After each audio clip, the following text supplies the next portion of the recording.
John Hook's Newsmaker starts now. Thanks for joining us on Newsmaker. We begin with the horrific fires and scenes out of Southern California. Let's check in for a few minutes with reporter Steve Nielsen, who's on the ground in the middle of Pacific Palisades right now. Steve, give me a sense of what you've seen over the last couple of days.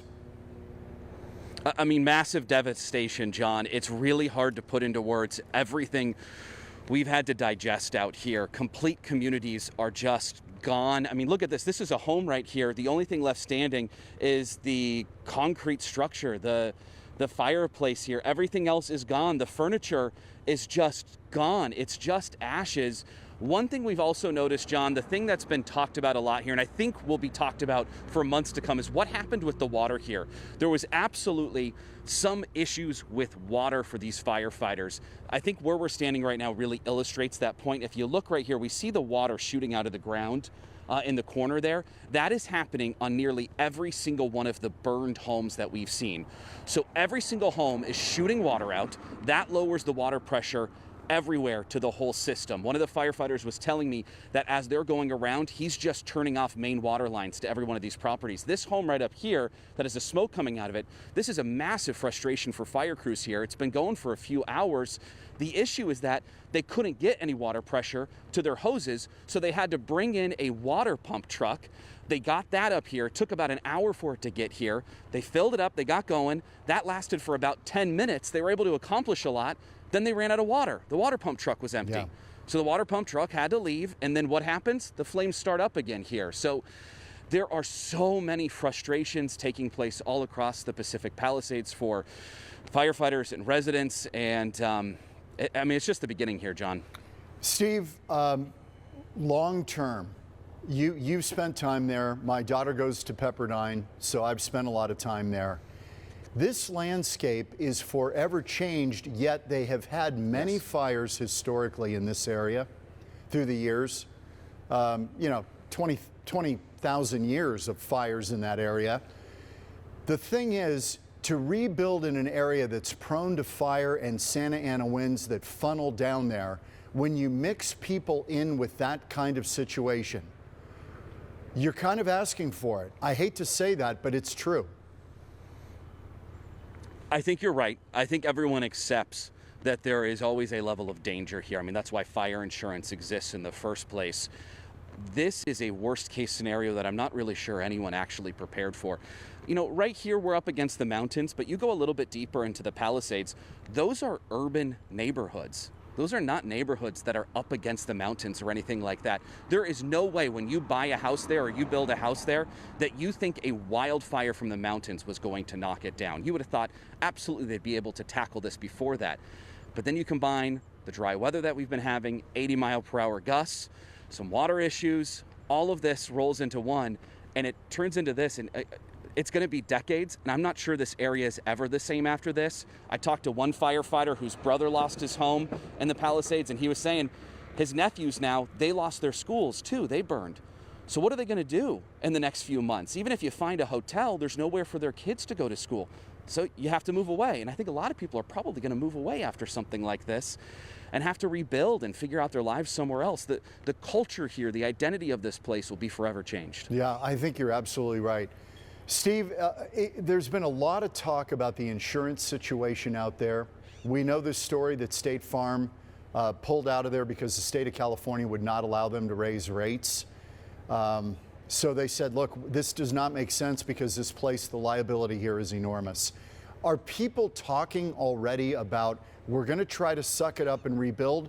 Or can some people, did they freewheel it with no insurance and said, look, we don't have the ability to rebuild? I'll say this, residents are just now starting to see their properties. We talked to one man a little bit earlier that was going through the ruins of his house, and he was just still in shock. I asked him if he had insurance. He said he didn't have any fire insurance. Oh, man. He said he'll rebuild, he'll figure it out, he'll do what he needs to, but it hadn't set in what that would take and how long that would take. So I think we're just at the beginning phases here, but there are a lot of people in this area that didn't have fire insurance. That's going to be a major issue. Another issue that's been happening for all these crews, I just wanted to tell you, John, a little behind the scenes of reporting life here. there's no cell service. There's absolutely nothing. The only reason I'm able to talk to you right now, the only reason I can hear you in my ear is actually Starlink that we have on top of our truck here. There's no Verizon cell service, there's no AT&T, everything is gone right now. Starlink is the only way to get anything out. It has been a huge issue, I know, for a lot of the fire crews trying to communicate with other crews from other departments, things like that. And then, of course, the reporting out here, if we're trying to get these images out to viewers like this and try to inform the public, if you don't have Starlink, it's just not going to happen right now. Steve Nielsen on the ground in Pacific Palisades. Steve, great reporting out there. We really appreciate it. Thanks, John. Let's shift gears now away from the fires in Southern California and talk about the legislative session that's about to begin here in Arizona.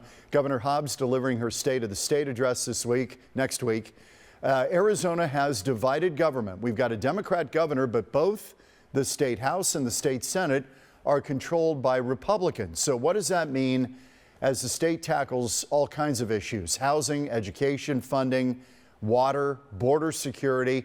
To talk about it, I'm joined by Democratic House Leader Oscar de Los Santos, who represents District 11, South Phoenix, Levine. Great to see you. Thank you for having me on, John. Yep. Oscar, can I call you Oscar?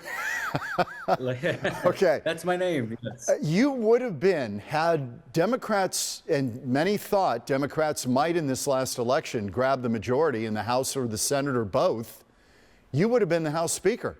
Is that an overstatement? Well, I'm not going to speculate. You know, the elections happened. Unlike some of my extreme Republican colleagues, we accept the results of the election. We respect the will of the people, and we're going to keep working to find bipartisan solutions to deliver for working families, to cut costs across the board, whether it's childcare or healthcare or housing, whether in the majority or the minority. Democrats are going to continue to focus on the issues that matter to working families. So let's talk about that for a minute. Give me a sense of the temperature in the state legislature right now. Are there Republicans there that you can work with and make deals with? And if so, what kinds of issues can you find compromise on? Absolutely. Listen, John, Democrats are always open to bipartisan negotiations. In fact, I think we have a mandate from the people to act in a bipartisan manner. As you mentioned at the top of this segment here, we have a shared bipartisan government.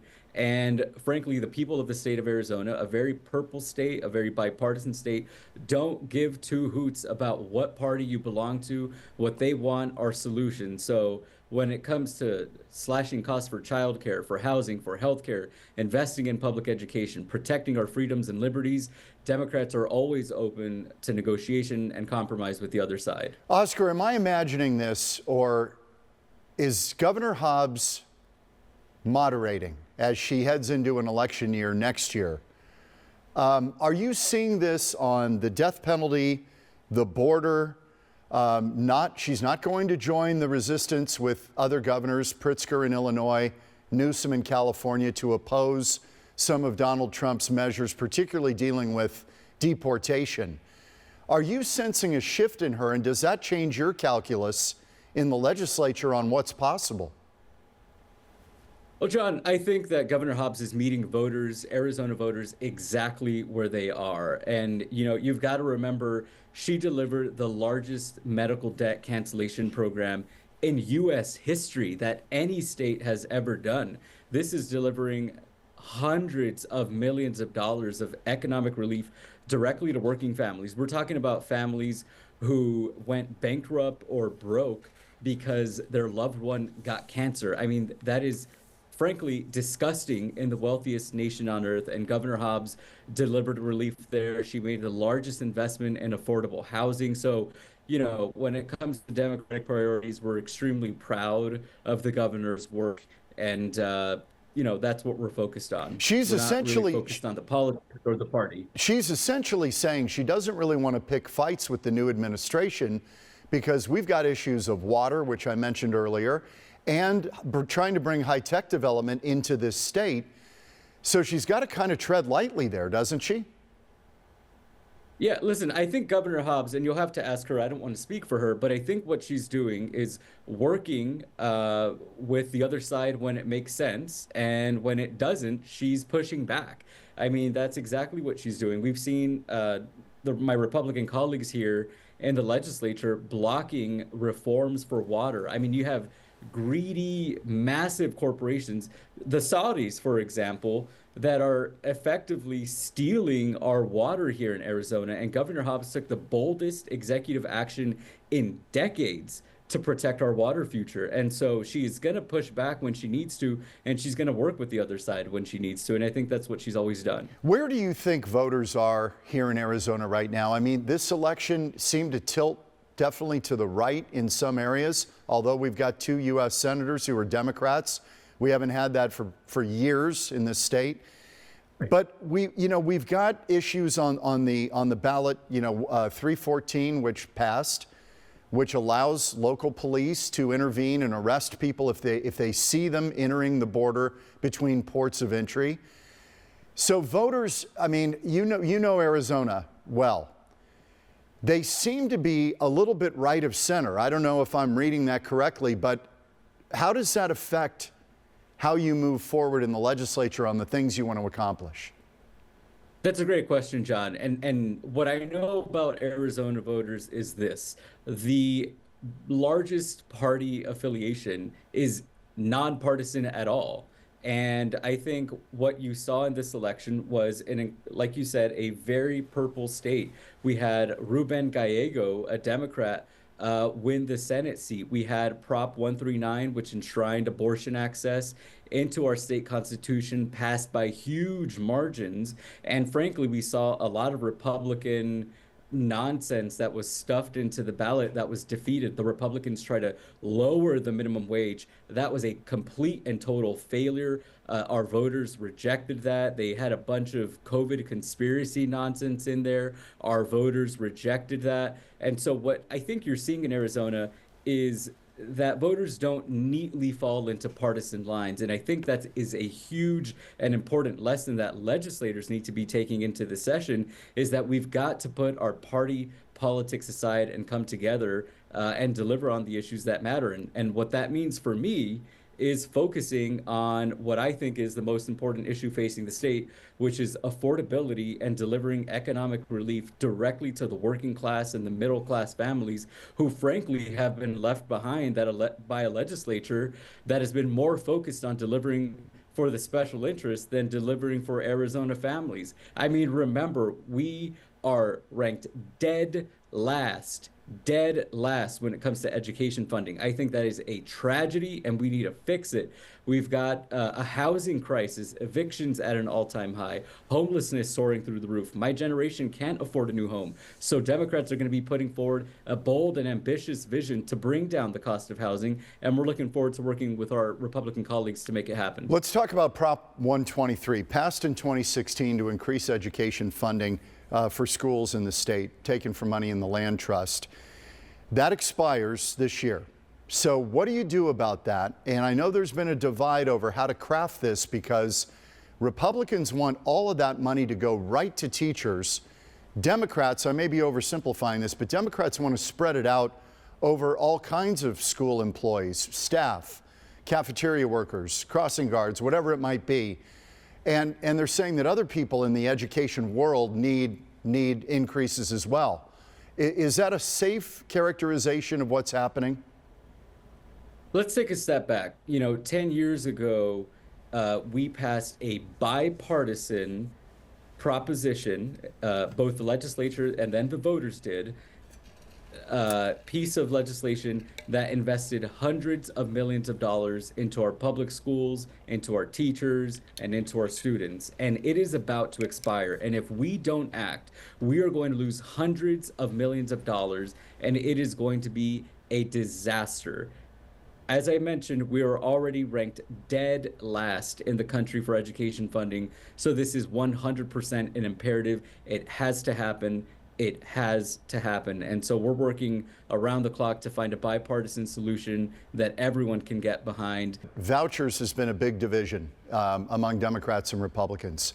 Do you believe there should be school choice? I believe there should be accountability in the ESA voucher program. We had taxpayer money going to a flat earth curriculum, John. That is disgusting and ridiculous. Every Arizonan should be outraged that the Republicans are burning their money and flushing it down the toilet. But the general concept, do you still believe that there should be choice? I mean, you're in a district where people may want options. They don't feel their public schools are serving them well. Should they have that option? 90% of Arizona public school families choose to send their child to public school. Yes. We already have school choice in that way. You can attend any public school. We've got a vibrant charter school system in the state. And so I think we should be focused on investing in the public education system. Democratic House Leader Oscar de Los Santos, thank you so much for joining us. Happy New Year and good luck in the year ahead. We appreciate it. Thank you so much, John. Appreciate it. When we come back on Newsmaker, the chairman of the Maricopa County Board of Supervisors will join us, Thomas Galvin, and his quest to bring an NHL hockey team back to Arizona. And what about the future of the Diamondbacks? Coming up next.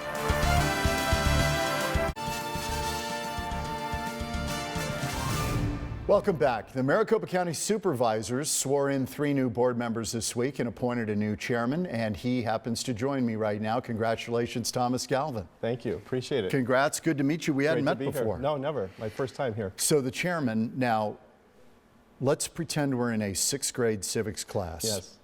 There are a lot of folks out there who probably have no idea what the Board of Supervisors does. Yeah. Could you give us a quick thumbnail? Yeah, absolutely. Well, first of all, there's 15 counties in Arizona. Maricopa County is one of 15. And here in an executive department, the power is diffused through 5 supervisors. But we're in control of your property taxes. But we're also in control of many other things that cover the entire county, including elections, including air quality, transportation. So a wide variety of different issues here. And we control the budget. It's a $4 billion budget. It's the 2nd largest budget in the state of Arizona after the budget passed by the governor and the state legislature. And half of our budget's dedicated to public safety. So the Board of Supervisors set the budget for the sheriff's office, the county attorney's office, and all the other public safety related departments. Okay, how are we doing fiscally in Maricopa County right now? We are doing tremendous. And I highlighted that in my speech on Monday. We've cut property tax rates 4 years in a row. We're the largest governmental body in America without debt. And we have tremendous reserves that in case of a crash in the economy, we're able to continue functioning without a deficit. And I compare that to the state budget, which has run up a huge deficit the last couple of years.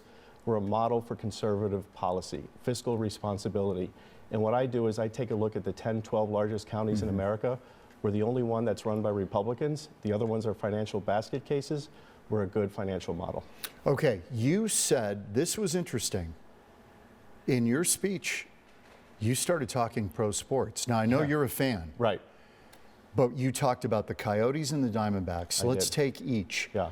Why, first of all, why is that a priority that you wanted to talk about? Sure. Well, there was 12 things, of course, that I mentioned in the speech that were very important. That got a lot of attention, though. It did get a lot of attention, and I'm glad it did, because for me, economic development is such a major issue here in the Valley. And when you think about it, pro sports is an economic development issue. We host Super Bowls, we host NASCAR races, we host Final Fours, and professional sports teams are an economic driver. So my first priority, obviously, is to have a good resolution regarding the future of Chase Field with the Diamondbacks. Is that possible? That is very possible, yes. In this new board, we're committed to doing the right thing. But in regards to Chase Field, for number one priority I have is to be mindful of the taxpayers. And that's my line in the sand, as I said in my speech the other day. Does that mean Chase Field is the venue? I think Chase Field is the best venue going forward for the D-backs. I believe the D-backs feel that way as well for Major League Baseball. Now, anything's possible, but for me, if the D-backs and the county are operating in good faith, we're going to try to figure out how we can move forward. Right now, the county owns the stadium, but the D-backs control the stadium. All revenue and expenses are their responsibility. Was that a good deal? I think so on the whole. There were some things in that agreement that I would take issue with, but I wasn't there, so you have to work with the reality that you have in front of you. But we're going to try to make an even better deal going forward. Do you believe that the Diamondbacks are absolutely committed to staying here? I do. I really do. So you don't foresee a situation like the Coyotes where they leave? Well, it's their decision, right? Of course. And it's up to us, and it takes 2 parties to work together. But I believe that the D-backs are operating in good faith, and Maricopa County Board of Supervisors, we are negotiating and operating in good faith. You said that it is a economic driver. So that means investment into that, if you believe it's an economic driver. How much should the taxpayers take on? I really don't think, for me personally as a conservative Republican, I don't think taxpayers should have to foot the bill for private enterprise like professional sports. Are the Diamondbacks amenable to that position? I'm not sure, but at the Maricopa County level, we don't write law. That's at the state level. But we own the stadium, we have a tenant, and my goal and priority here is to have a good agreement with a tenant. Yeah. Okay, then you mentioned the Coyotes and trying to bring pro hockey back. That hit one with me because I'm a huge hockey fan. As am I. Okay, so losing a pro sports team to me is a black mark always on a city. Cities recover. LA's gotten their teams back. Okay. But you don't want to go down that road because it looks like you're losing momentum. What's your take on trying? I know Shane Doan and others, there are groups out there kicking the tires, trying to maybe find some workable group that could do it. And Gary Bettman, the president of the NHL, the commissioner, he really seems to be bullish on Arizona. He wants a team in Arizona. Yes. So I'm going to walk you through this process of how I got involved. Perfect. I really hated seeing how the Coyotes, in many ways, they did things that were their own fault. They made a lot of mistakes, but also I saw politicians take glee in the demise of what I consider to be our hockey team. And for example, the way that state land auction was done, the way it fell apart 2 days before it was supposed to happen, the word I use is shambolic. It was just an embarrassment. And so the rest of the country's watching. They want to see how the political and business leaders here in the Valley are handling this. And what I saw was a vacuum in leadership. And I felt like if no one's going to care, if no one's going to try to do something, then I'm going to do something about it. And what I did was I directly called NHL Commissioner Gary Bettman, and I said, hey, I want to lead the effort to bring professional hockey back to Arizona because we have the best fans in the world. We have a great business climate. We have a great sports climate. He loved it. So we had several conversations, and what I'm doing is that I am going to be forming an advisory committee of really smart political, business, and sports leaders to work together. And John, we got to do it the right way. You don't put the cart in front of the horse. You do it in a methodical fashion. It takes leadership. And if we go step by step, I think we can get there. You know, you talked about it being shambolic out in Scottsdale on the land sale. Conversely, though, Tempe, their entire council and mayor were on board for that site, but the voters rejected it.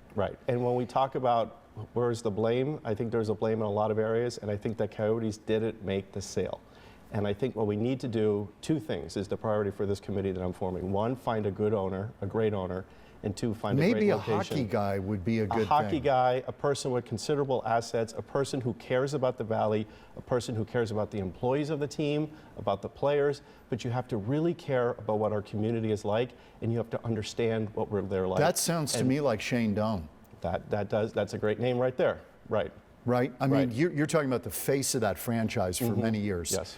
Finally on that, before we move on, do you believe it would be another team locating here or in some type of expansion situation? It would be an expansion team. And would they keep the Coyotes name? Possibly. Because he owns it, the old owner owns it still. Not anymore. It's back with the NHL. And it belongs to us. The name, the logo, statistics belong to the Valley. Oh. Yes. Okay. Okay. All right. Beyond that, ballots. Elections, we've only got a little time left. Do you think we're going to address getting early ballots in earlier, cutting it off to try to get a count earlier on election night? We should. And I think you know as my record as a supervisor for the last 3 years of overseeing 2 elections. The elections we ran last year, 2 election cycles, the elections we ran last year were phenomenal. Beautiful elections done perfectly. However, I think we need reform in our election system. We had 350,000 ballots dropped off on election day. And when you have to count those ballots methodically over 2 weeks period of time, the rest of the country thinks that there's something wrong with Arizona. But it's a function. Even people in Arizona think there's something wrong. And people are asking me, why are you guys so slow? We're not slow. It's a function of state law. And I really think the governor and the Secretary of State need to work with the state legislature, need to work with county officials, because we see it real hand in real time, to do something to make improvements. We have a good system. Let's make it better. You think that's going to happen? I hope it happens. Okay. Yeah. Well, Chairman Thomas Galvin, appreciate it. Great to see you. Good luck in the new year, and we appreciate it. We're back in a minute on Newsmaker. Well, that was a jam-packed half hour. Hope you enjoyed it. I certainly did, and we'll see you next week on Newsmaker.